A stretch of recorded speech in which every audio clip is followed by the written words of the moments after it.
Hello, folks. Let's step through the Bible. Today we are going to hear the parable of the workers in the vineyard, a story told by Jesus that challenges the way we think about fairness, generosity, and grace.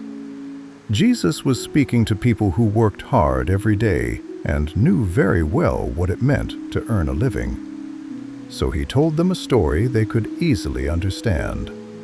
A story about a landowner and a vineyard.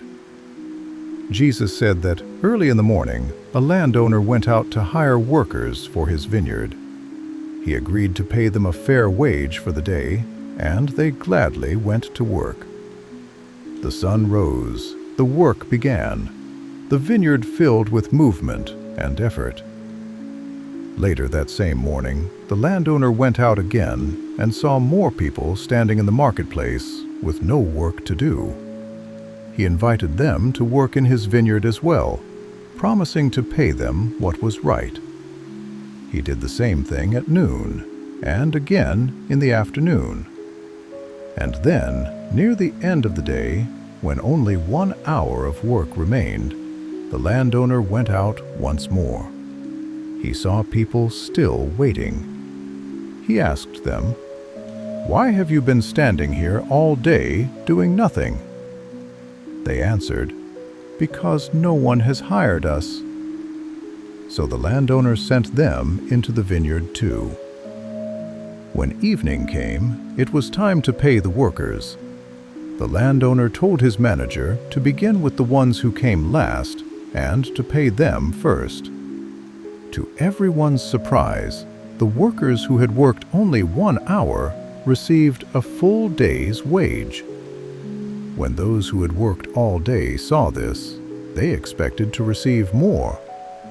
But when it was their turn, they received the same amount. They began to complain. "These worked only 1 hour," they said, "and you have made them equal to us, who worked all day in the heat."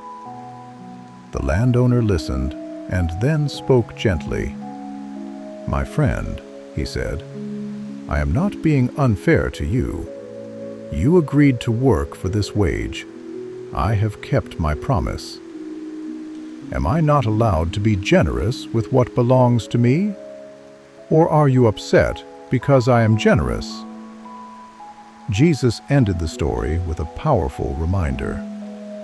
So the last will be first, and the first will be last. This parable teaches us that God's grace is not something we earn by comparison. It is a gift. It is given out of love, not out of calculation.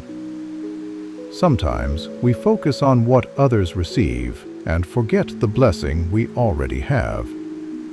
This story invites us to trust in God's goodness and to rejoice when others are blessed, even if their journey looks different from ours. And maybe that is the question this story leaves with us today. Can we be thankful for what we receive without measuring it against others? May this story help us grow in gratitude, humility, and joy, learning to see generosity as a gift, not a threat. Thank you for listening. May God bless you.